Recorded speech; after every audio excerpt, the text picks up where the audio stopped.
right, welcome to the Harbor.Church podcast. It's Pastor Josh and one of my good friends. Oh, all right. See, I never know how that sentence is going to end. You know, I had 4 or 5 trails to go down, and I thought it's Thanksgiving week. Wow, you chose kindness. And First time for everything. You know, I'm opting for something new on this podcast. Wow, this is me being nice to you. Let's see how long it lasts. Crazy but experience. One of my really good friends, Katie Rose. Wow, yeah. We're back at it again. We're back. Once again, together. We don't. Yeah, a couple weeks, not always both of us. Yeah. It's been some variety. Yeah. But I love it when you and I get to do a podcast I do together. too. It's a nice time. I mean, it is Thanksgiving week. Big plans? So, well, I need to ask you a very personal question. Okay, I'm ready. Hit me. Favorite and least favorite parts of the Thanksgiving food? Wow. I don't want to just say meal because I do think the dessert is included. Yeah, okay. Like, what do you most look forward to and what is not for you? So, like, what's weird is what I most look forward to is that I'm part of cooking now. So, like, I deep fry a turkey as a option. Sure. And I really enjoy getting to contribute. Like, normally I just consume. Sure. It's hard to believe, I'm sure. But contributing, that's actually the part I'm looking forward to. But I think what you're asking is like, what food do I like to eat? Yes. Honestly, I don't eat a lot of turkey or stuffing outside of Thanksgiving. Like, that's not part of I know some families, they have that all the time. Regularly, yeah. Yeah, no, like stuffing and turkey, like that part, I'm a more savory guy. So like, I love that. The gravy, that part of it, that's my favorite. That's fair. And I'm not that I'm against the sweet potatoes or, whatever, but It's not your top that's where I go. Okay. And now here's the other one. You said least favorite. Yeah. I could have Thanksgiving dinner with no green bean casserole. Green bong. No green bong dong dong. Bing bong. I could do Thanksgiving with 0 green bean casserole. I agree. And 0 like corn element. Like a lot of people like cream corn or like Yeah, you're corn. not very into corn, are yeah, you? no, thank you. Yeah, no, not It's into not it. to like. Yeah, no, I mean, it's not that it's bad. It's just why would I look forward to that? All right, that's fair. And then a day where your plate is limited in what you can put on there. Yeah, you got to be choosy. I get that. Why not go for higher impact? Like the ROI. Choosy moms don't choose corn. Come on, yeah, come on. What was that? Kix? No. Choosy moms choose Choosy moms Jif. choose- Is it Jif peanut butter? Might be Jif. Yeah, I think it is. I know that It was a different thing for Kix. Yeah, tricks are for kids. Yeah, that's different too. Kix, the cereal. You remember that? Oh, vaguely. Yeah, There was We're revealing our age on this podcast. Yeah, young, full of life. All of our young listeners are like, these friggin' boomers. God. I'll have to look that up. Okay, so the same question to you. What's your go-to? All right. My favorite, I do love stuffing. And same deal, I never eat it outside of Are Thanksgiving. you a dry stuffing or like a mushy, wet stuffing kind of person? Preferably dry or Okay. not mushy. Okay. Yeah. It almost becomes like the mashed potatoes if it gets too mushy. I like a little bit of differentiate the textures a bit, with the stuffing. Mm-hmm. But my actual favorite part of the whole Thanksgiving meal is something that it's more nostalgia. I don't know of any other family that does this, but my dad would always cook the turkey. Very good cook. Shout out to Brian. Yep. My mom, not as good of a cook. Love you, Nance. Oh. She brings other things to the table. Trixie getting mad at this episode. Yeah, probably. But he would put there was sausage in the stuffing. He like straight up stuffed the turkey, like real life stuffing. But he would always put a few breakfast sausages in with the turkey, so they cooked like with links? it, like links. Okay. So they got so crispy, and they were like covered in the turkey grease. So they were done before the turkey was done, obviously. But a couple hours into the day, he'd pull out the turkey to check out. Sausages would be done, and we were like, it was like the scene from A Christmas Story when the dogs go after the turkey. That's how it felt. Like it was like the best part of the day because you're smelling all the smells all day, and it was your first bite of like something. You might be the only person who would answer that question with sausage breakfast links. Breakfast sausages. It's so good though. Hey, Yeah. listen, I nostalgia highly recommend wins. if you listen to this in time to try it. Don't you think that's kind of the thing with cranberry sauce is that the cranberry is actually more just the nostalgia of the day? Yes.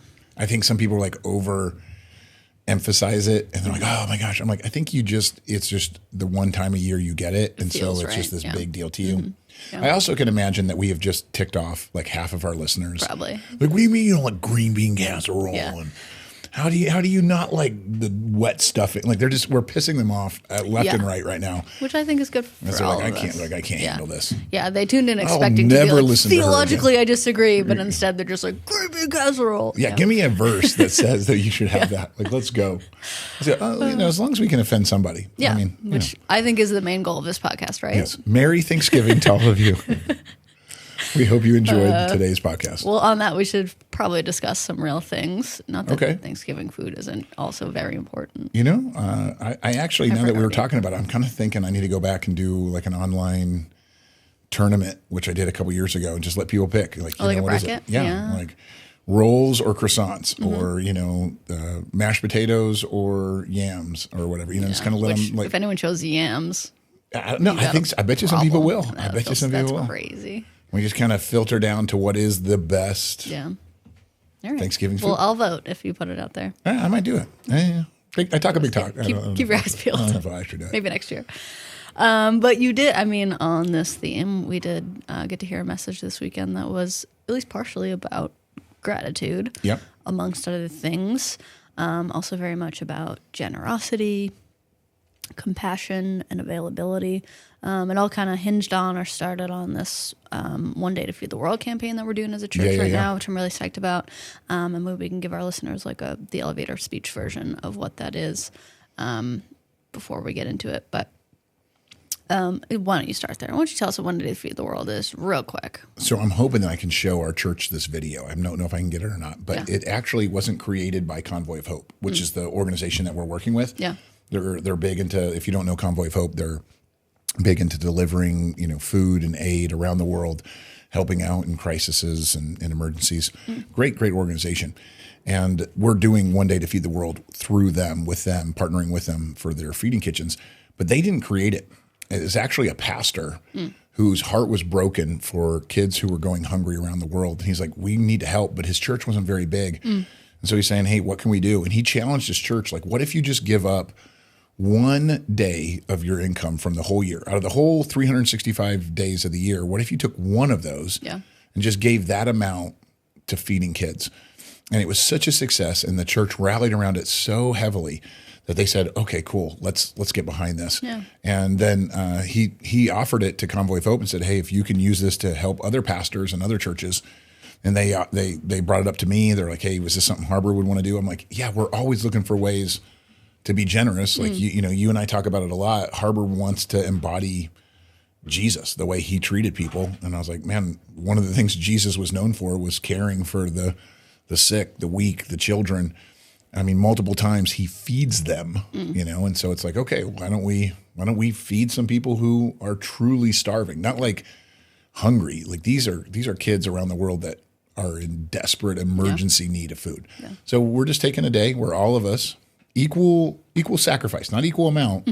If everybody does 1/365th of their salary, then man, we're all feeling it the exact same way, and it'll make a huge impact.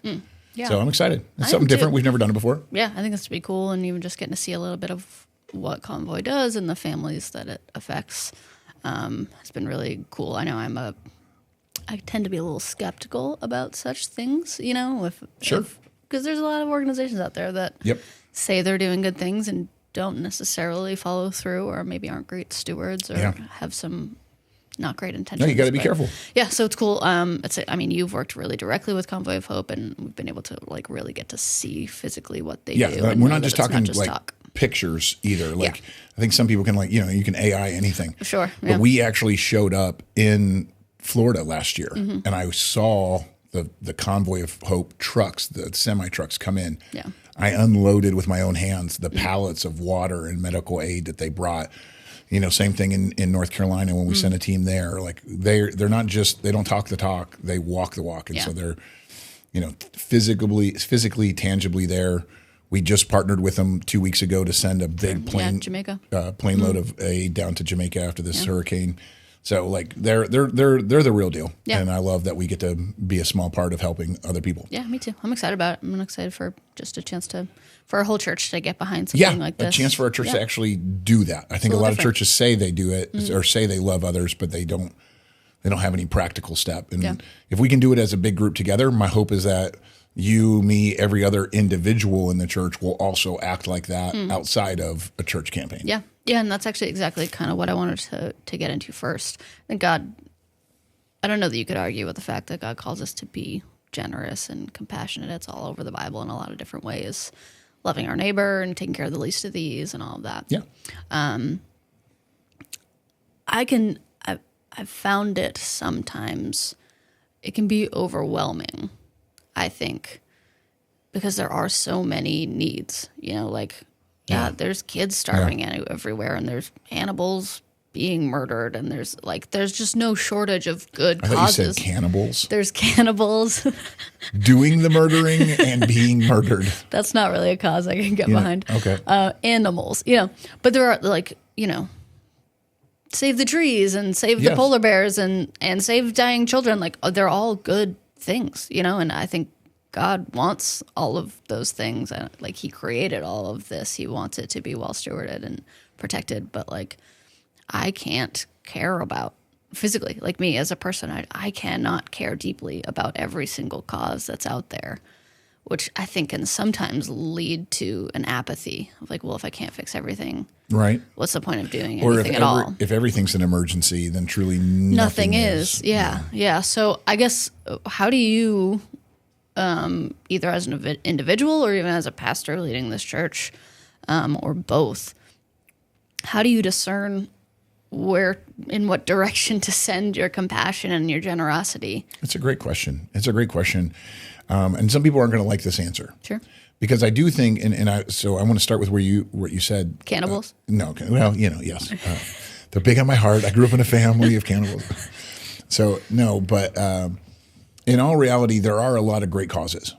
And sometimes you're motivated to save the rainforest. Sometimes your heart is burdened for, animals that were affected by an oil spill in the Gulf. I mean, these are real things. There's starving people in every city. There's foster programs for kids without parents in every county of the United States. So, I mean, to say that there's only one thing that you could help with is obviously not true. Right. But to your point of how do you pick? I think Christians have a responsibility of moving the needle in the direction that promotes Jesus the most. And I know that answer won't make some people happy. Sure. So, all right. So I was going to use this in a sermon. I don't know if I will. I just was saving it for a sermon. Okay. But if you look in Acts, Peter tells the guy, hey, gold and silver, I have none. Yeah. The guy's looking for help me out. But he gives the guy, he heals the man, right? Mm-hmm. But if you look in chapter 4, it actually says that guy's been there on the temple steps for 40 years. Yeah. So what does that tell you? That tells you that Jesus walked by that same guy. At some point, yeah. I mean, depending on how many festival days Jesus observed while he was there, Jesus could have walked by that dude 40 times and never healed him. Does that mean Jesus didn't love him? Does that mean that Jesus didn't care about that man's problems? No, we would not say that about Jesus. And yet we try to apply that to each other. You don't care about, recycling this, or you don't care about saving that, or you don't care about loving this person. Okay, I do. They're all important, but you can't do everything. And even Jesus, doesn't heal every single person, and it's okay, so what does that mean? When they get onto Jesus, and it's weird, but his own disciples, we largely know a lot of it's coming from Judas, but it's hey, this woman is anointing your feet with a perfume that's so expensive. We should have, quote unquote, sold that to the poor, even though really that's not what he was looking to do. Yeah. But what does Jesus answer? He says, you're always going to have poor. Yeah. He's you're always going to have the poor. It doesn't mean he doesn't love them. He doesn't mean helping them isn't important. And if there's any one person on the face of the planet that did something to help the least of these, it was Jesus. Right. But even Jesus says, hey, you're always going to have that. He's kind of admitting hey, that's a issue, but it's not the biggest issue. So when I look at what our church should do, and when I pray about what my family should step into, or where I should donate and be generous with my extra income, or with my time, I'm running it through a filter of God. What would please you the most? Yeah. What would bring you the most glory? And sometimes God's just like, well, what's the biggest need that you see? And there's times that we have looked through our community and we've seen a need for housing. We've seen a need for help with the pregnancy center. We've seen a need for food for those who are hungry, for veterans who were being forgotten, for the homeless who were freezing. Like it moved because we were like, okay, what is God putting on our heart? So we just have to respond in that moment. Yeah. And then there's other times where, man, if you looked at my email right now, Katie, I have 60, 70 emails today of different organizations. Like, we need help this is important, this is important. I'm like, yeah, we can't do it all. Yeah. So then start factoring it through, like, okay, what actually promotes the cause of Christ? Because the Great Commission was to go everywhere and tell everybody about Christ. Now, God does say that the church should love those who are in need, care for widows and orphans. So there is a sub-mission to the Great Commission of helping out. And so I factor that in as well. But that's really where I have to learn, okay, got to say no to something. So I'm going to say no to the things that are the furthest away from actually impacting somebody's eternity. Like, do I want them to have a good meal? Yes. Do I want them to have warm clothes? Sure. I'm going to do everything I can to help with those basic needs, but I really want to do something that helps open the door to meet a spiritual need, not just a physical need. And I think Jesus did that. Like, he fed them because that was a physical, immediate need. He healed them of their injuries. That was a physical, immediate need. But he was always trying to speak to a greater spiritual need. And I think if your families invest that way, if you as a church invest that way, then you can stand before God and know that you stewarded what little bit you had, you stewarded it well. Yeah, that's good. And I do think what you hit on there is kind of the key piece of having an eternal perspective, right? Because the tangible physical things are always going to feel more important. Right. Because we can see them, we can feel them. Yeah.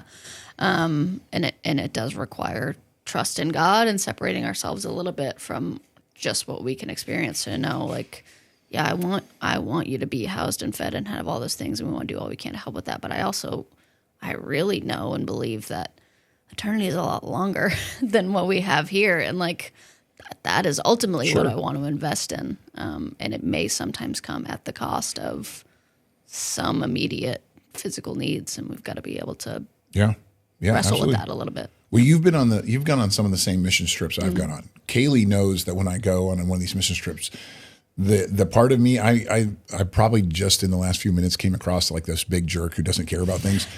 But like Kaylee knows, I go on these trips, I'm like, honey, we got to adopt like 75 kids out of this orphanage. And like, I'm coming back with like all these things. It breaks you. It does. It breaks my heart. I'm very empathetic. And I think that's just the way God made me. I know I come across a little bit cold or whatever, uncaring. I'm not. It's kind of a defense that I've had to build up because I get so wrapped up. My heart is so easily impacted that I'm drawn to all of these things. And you've been there. You've seen, it's hard to go sit in a feeding kitchen and scoop out food for kids who that's their only meal and not have it break your heart a little bit. And you come back to the States and then you're like, I can have any supersized combo meal I want anytime I want it.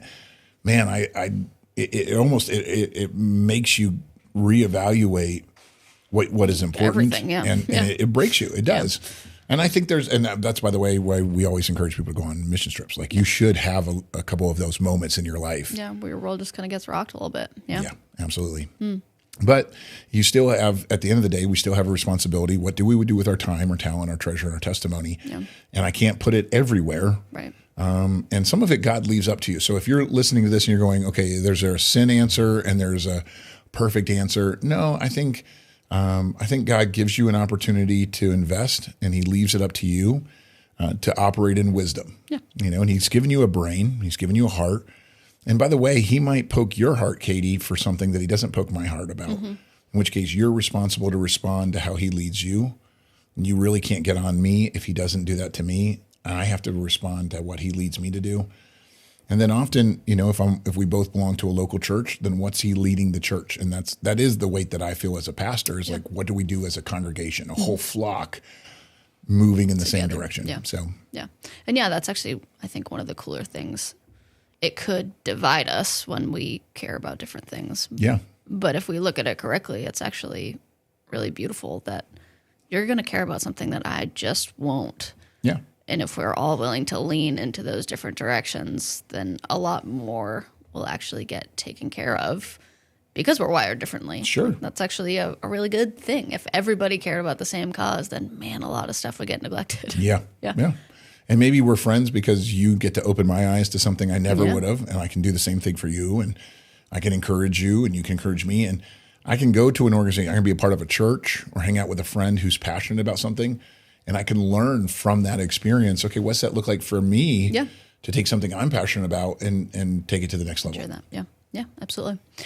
So another piece of all of this that we talked about this weekend was this idea of availability. To be generous and compassionate is very good. Why are you smirking? I'm just thinking about how this is coming across to the people listening.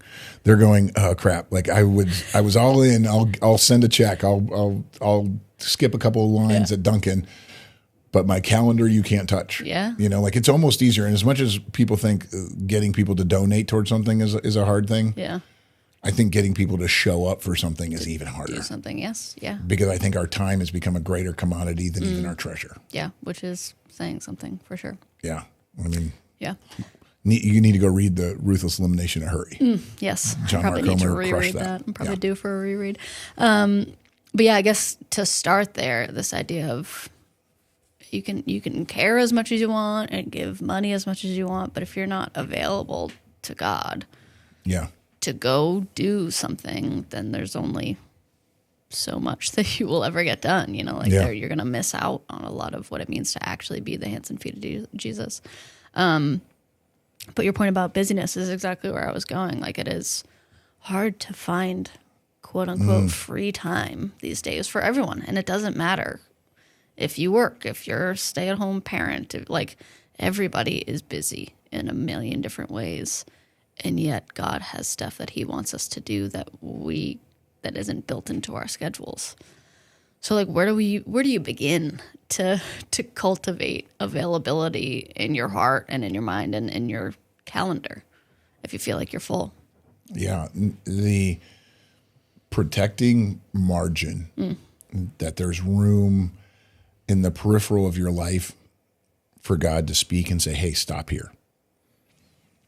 I think it'd be a really great study for people to just look at how much Jesus doesn't run anywhere. Yeah. He's just always calm and moves methodically, to the disappointment of some people. Sure. Where they're like, why aren't you hurrying? Why aren't you rushing to come to the rescue? And Jesus just has this, like, it's all going to happen in the right time. And he methodically, sometimes slowly, moves from emergency to emergency. Whereas you and I would say, no, you got to act like a chicken with its head cut off. You got to flap it around and stressed. Going crazy, which is how the average person probably spends their day. Yeah. Running from one fire to the next, trying to put it out. And at the end of the day, you're exhausted and you don't feel like you accomplished much. And you definitely didn't have any bandwidth for relaxing, for dreaming about what God might do through you. So those kind of things. And I think it's because we've bought into this lie that we're not productive unless every inch of the page is covered.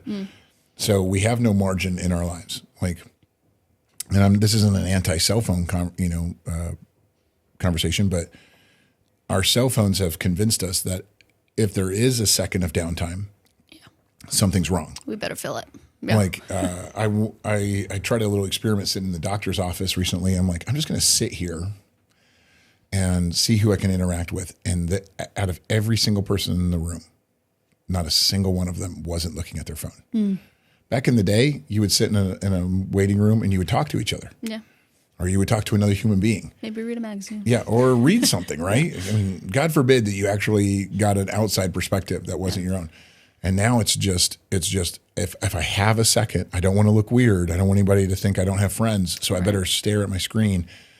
And I think that's just created in us all the time, everywhere, an access to our mind that we have given over to our Instagram feed or to our friends or to our social media or to our own entertainment. And so at what point is there a stillness? And the Bible literally commands us to be still. At what point are you actually still? Yeah.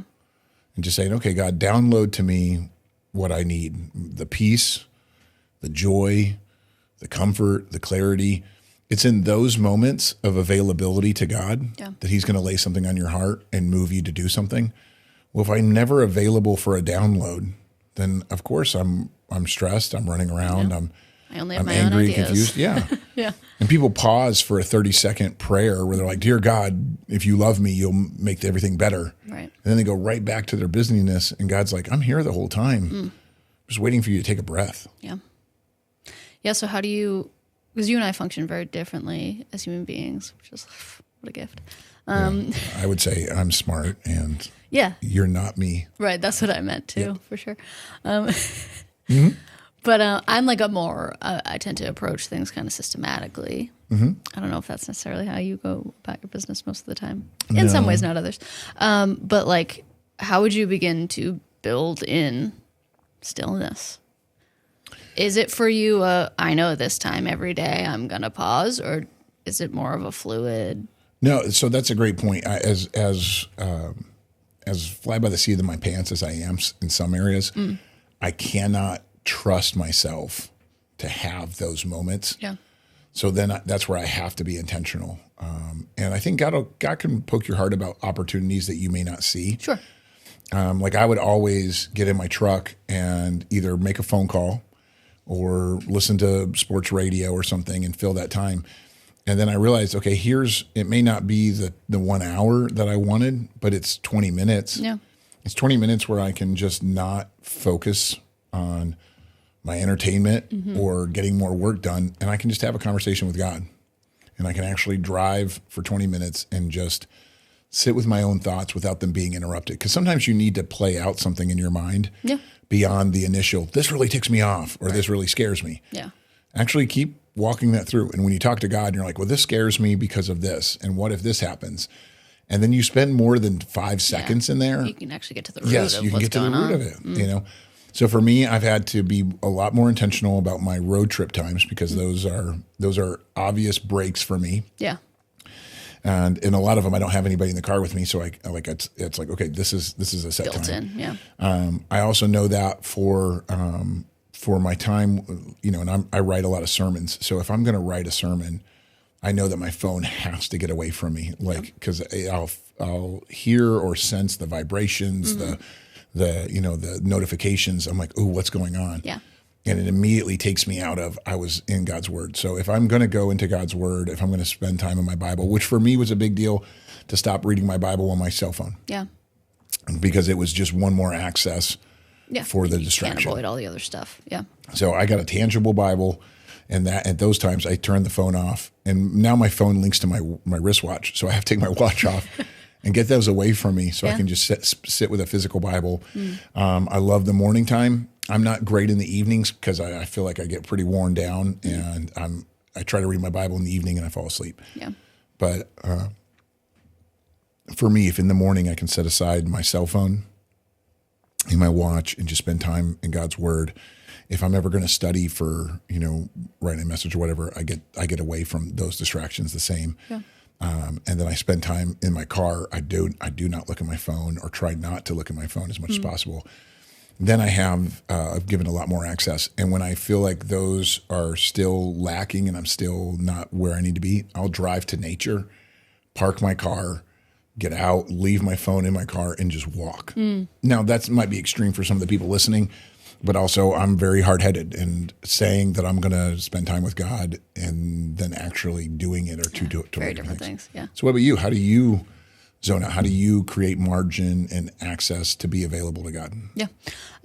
For me, it's definitely, it was within the past year, and I think I've talked about it on here before, but I had to really crack down in my own life on what my mornings looked like, and getting a routine and sticking to it.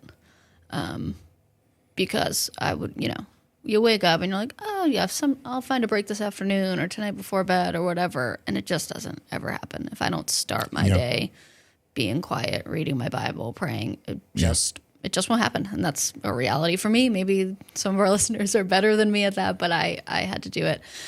So that's a big part of it. And then also I find even with the built-in morning time, which I now love. Like, I look forward to it. I go to bed and I'm like, can't wait to have a little cup of coffee and just like be quiet and alone for a little while before the madness of the day sets in. Yeah. It's really nice. But even with that, for like real intentional prayer to happen for me, I almost 100% of the time have to do it in writing.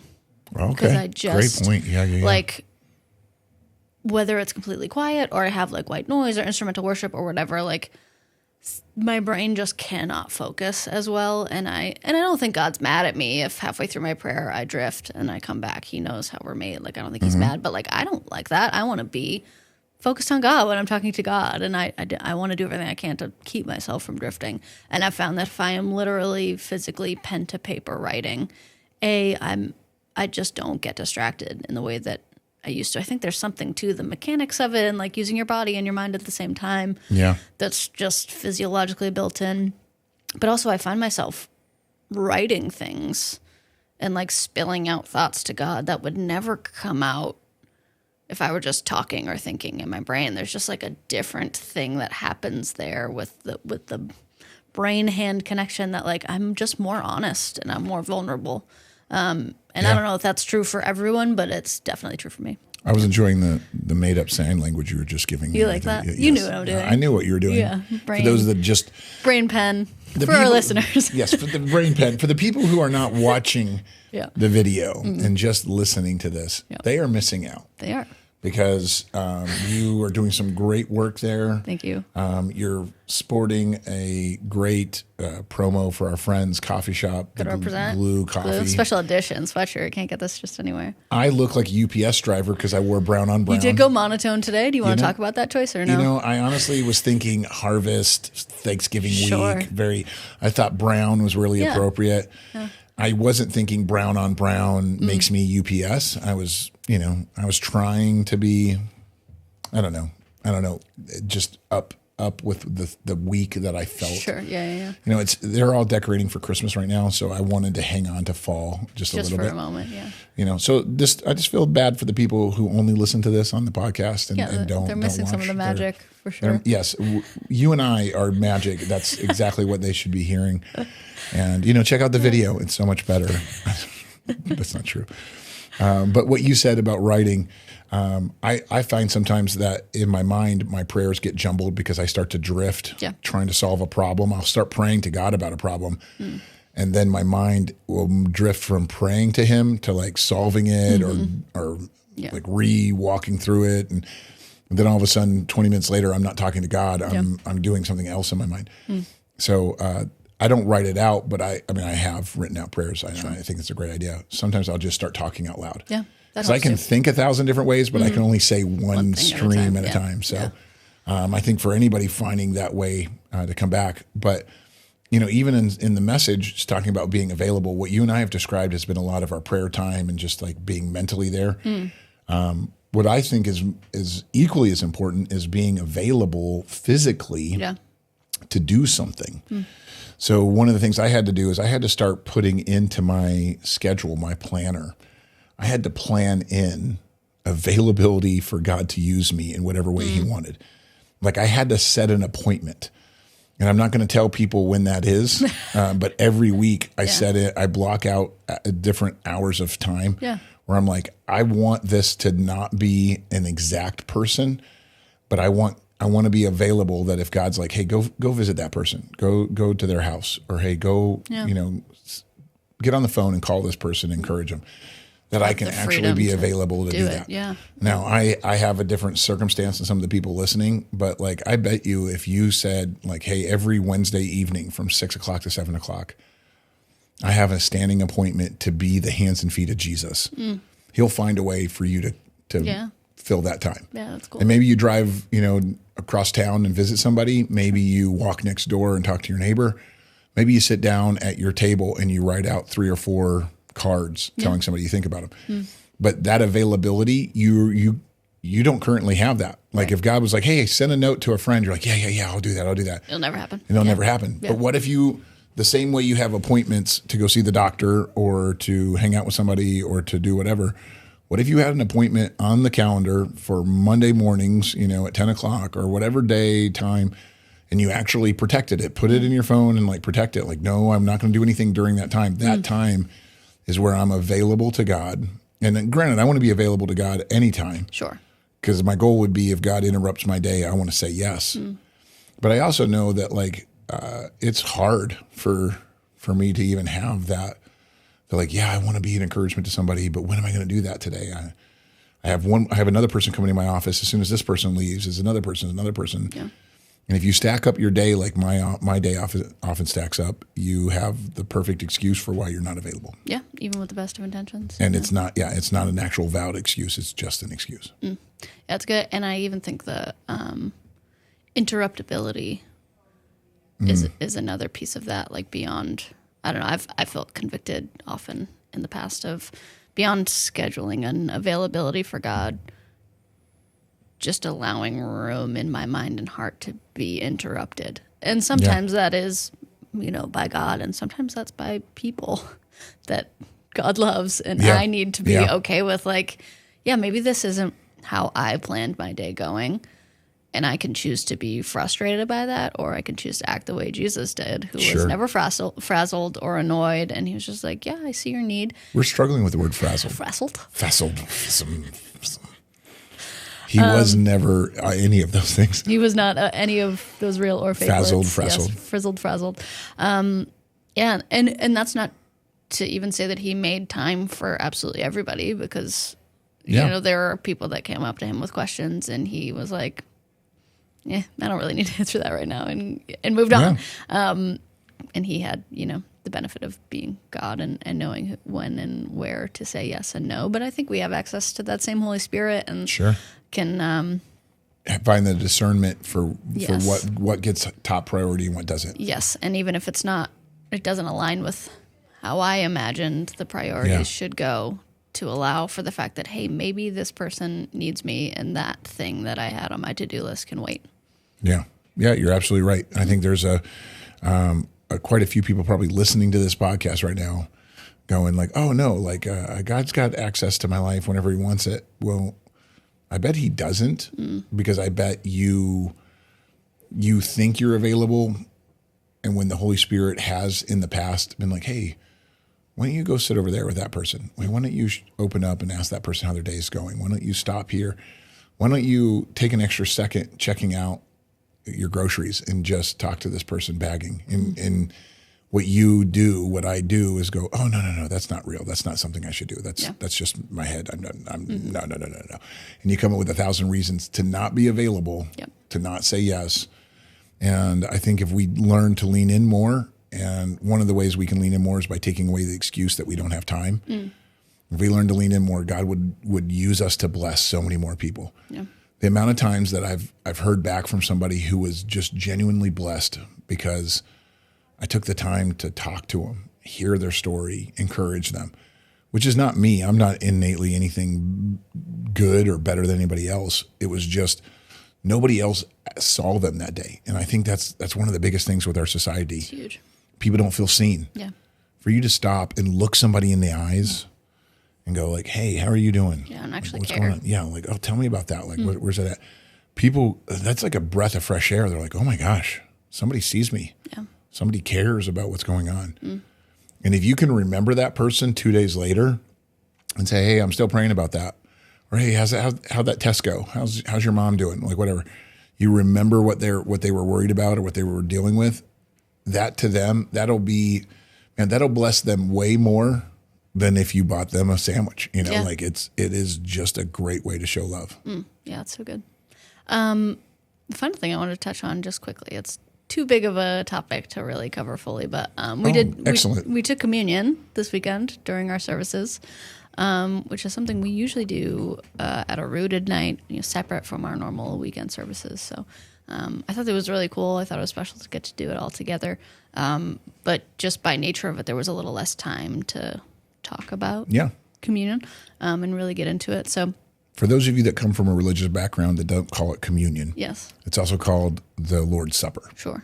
Just I say that because not everybody calls it that. Fair. Yeah. But it's basically the wine and the bread that a lot of you have seen or heard of or taken at a church service of some kind. Yeah, and I grew up doing it very differently than how we do it at Harbor. So did I. Yeah. So did I. Yeah, and there are a lot of ways to do it that are not right or wrong. It's drinking wine and eating bread in an amount of times. Yes. There's no prescribed amount. And the Bible, the only direction, it just says do it in remembrance. Yeah. It doesn't say do it once or do it 100 times. Just when you do it, make sure you're remembering what Jesus did. Yeah. Yeah. And that was actually the part I wanted to ask you about quickly is just we always build in time whenever we do communion to, as the Bible says, examine ourselves. Why are you smirking now? I'm just thinking of a title like a little bonus: Speaking Sacraments with Katie Rose and Pastor Josh. I just love that you're like, one more thing on this topic while we're on the podcast. You need to work on your poker face. Yes, I'm sorry. You're right. You're right. I suck at that. I'm sorry. All right, here we go. Yes. Speaking Sacraments with Katie Rose. I'm not giving this section a title. Okay. Communion in you. I hate that. Okay. AI can do better than that. Yes, we'll come up with something. The Bible is very clear that you're meant to examine yourself is the exact word. I'm still thinking of titles. Should we even bother? Should we even talk about this? Bread with the besties. All right, go ahead. All right, the Bible is particular. Bread with your besties. That's not communion. That's just like eating food. You know what? That's what a lot of communion was in the Bible, just for the record. They had meals together in the early church. Yeah. But then they remembrance, they did stuff to remember. But go ahead. Yeah. Also, their meals were a lot more simple, so sometimes it was just bread. Just bread and wine, which I think is a delicious meal, to be fair. I'm all for it. Which would make you more Italian than Irish, but go ahead. Yeah, I was raised on delicious Italian cooking, thankfully, because the Irish... Wow, Brian betraying his roots? Well, yeah, he was taught by our pal Franny Manganello, very Italian woman. I was going to say, Manganello from the North End. And she taught him how to cook, and I reaped the benefits as a child because he learned. Yeah, that sounds Brian makes great. a mean sauce. Maybe we need to visit her for Thanksgiving. Yeah, probably. See what's up. Yeah, be killer. Yeah, we used to have lasagna as the first round of Thanksgiving dinner. Lasagna for Thanksgiving dinner. Yeah, and it was killer. I cannot wrap my head around that. I'm sorry.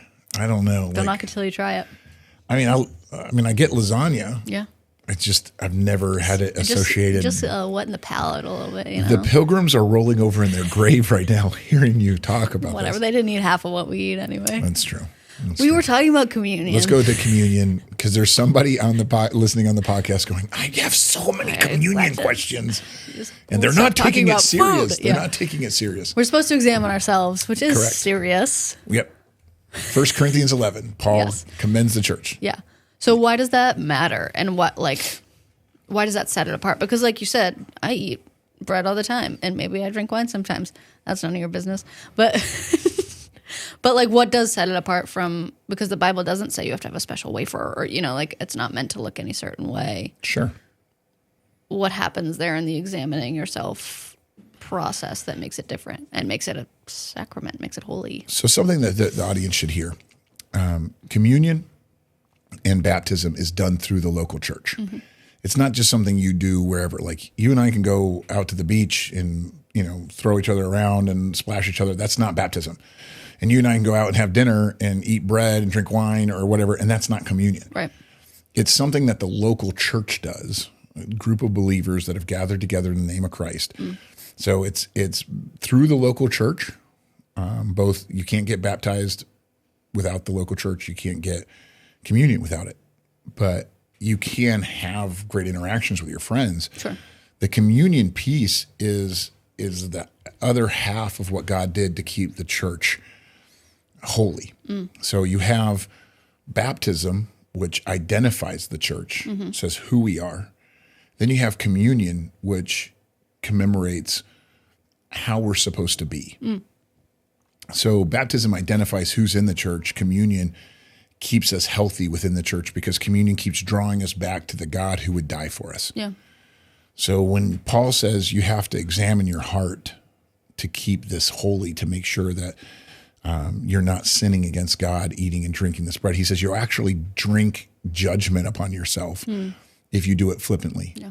Because the early church they were using communion as an excuse to kind of flaunt how much they had. And the poor people were starving, and the rich people were having tons of bread and wine. Right. And God's like, that taking communion, we're quote unquote like honoring God. And Paul's like, that doesn't honor God. God's actually judging you. And he's like, that's the reason some of you are jacked up right now, is because you were so flippant about the Lord's Supper, which, by the way, is just, that in itself is a whole study on how the early church screwed things up and how you and I can easily screw it up if we don't pay attention.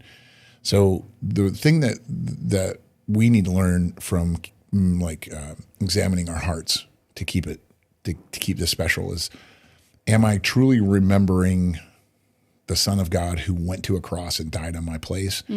Or am I just partying up living my life however I want, and then trying to eat some bread and juice at the end and be like, God, you fix all my mistakes? Yeah. Because one is appreciating who he is. And if I truly appreciate the cost of my salvation and the expense of my forgiveness, then I'm not going to just go out and do all these sins that are so easily, I was going to say whitewashed. That's not the right word. I'm not going to go commit things and then just act like it's no big deal. Right. Yeah. There's a weight to these things. Yeah. The heaviness of, that's it. Like if I knew that cost, if I was racking up a tab and I knew that you were going and working every night, 3 jobs to pay for my bill at a restaurant, well, maybe I wouldn't just keep racking up all these things. If I really appreciated your investment, your expense to cover my bill, man, then I wouldn't just be flippant and ordering the most expensive things, right? And you and I should act differently when we stop to recognize, man, the pain that Jesus went through on the cross is my fault. It's my sin. So maybe I don't act that same way this next week. And it kind of helps us reevaluate, helps us come back. And, it also, especially for this week, that's the reason we did it yesterday, did communion, was this is a great week to do it because we're saying we want to be more grateful. We want to be more thankful. Well, you can't really be as thankful for something until you realize the cost that went into it.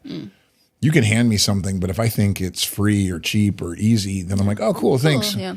But when I recognize, man, there is a huge value to this gift you've given me, then I stop and I truly lean into being thankful. Like, wow, I can't believe I get to have this. And that's us with salvation, and that's us with forgiveness. That as screwed up as we are, God will just wipe that clean because Jesus' blood covers it. Well, when I drink that wine, I remember that blood came at a cost, and that was Jesus Christ dying for our sins. So I don't know that you can accurately say you can take communion. And that's, by the way, just to go back, because I know some people have issues. Why doesn't Harbor.Church take communion every week? Sure. I don't have a problem with people who take communion every week. There is nothing in the Bible that says you can't take it every week. You can take it every day. Sure. I just know that human nature says if I do something all the time, I'll stop treating it as special. Yeah. Like, did you really think hard about grabbing your keys and getting in your car today? Probably didn't think at all. Yeah. Was it just a habit that you have 1,000 times? I do. Right. Yeah. Unfortunately, I think in some churches, taking the bread and drinking the wine has just become a habit. And they're not stopping to remember the body and blood of Jesus. Yeah. And so I don't lead our church to do it every week simply for that reason, because I want you to have to stop and go, wow. Yeah, we're doing something different here. I'm so blessed to have a God who loves me this much. Yeah, that's good. And I hope that's the attitude we can take into Thanksgiving this week. Heck yeah. Just being grateful for those big eternal things and zooming on into the little things like a good meal with people you care about. And God's good all the time. Yeah. Including when you eat a huge 5,000 calorie dinner of lasagna or... I'm just saying. Whatever. You don't have to do it, but we did it and it was pretty dang good. If you're out there and you're listening to this and you are a lasagna, spaghetti, fettuccine kind of Thanksgiving guarantee dinner, if you're listening to this and you're truly Italian, there was probably lasagna at your Thanksgiving meal. Comment. Send me an email. Is it lasagna or is it any pasta? Are you settling for any pasta? I'm actually not sure. We did lasagna. Okay. I had one Italian aunt who informed that everybody else was Irish. She married into the family. Okay. And she got to cook because she was better. Her and Brian made it happen. I feel bad for her. But way to represent, right? Yeah. She held it down. Yeah, absolutely. Well, whatever your Thanksgiving traditions are, yes, drop them in the comments or send us an email. We'd love that. And next week, we're going to be stepping into a new series, which I cannot tell you how excited I am. I'm psyched. We get to nerd out on this next Christmas series. Yeah, it's going to be fun. It's going to be so much fun. So a little teaser, you got to go watch or show up. If you're local, show up to church this Sunday, and if not, lean in because it's going to be fun. I've been saving this for a couple of years now, and been building towards it. So I'm stoked, and especially the kickoff to it is, man, it's maybe it may be my favorite kickoff to a series that we've ever done. Okay. Normally the kickoff is like, okay, hey, here's what we're going to be doing. Yeah, just kind of setting expectations. No, I think like we're limited. We only got 4 weeks for this Christmas thing, so we gotta go hard right out of the gate. So. All right, I'm excited. Yeah, should be fun. All right. Well, happy Thanksgiving, everybody. We'll catch you next week. Yeah, happy Thanksgiving.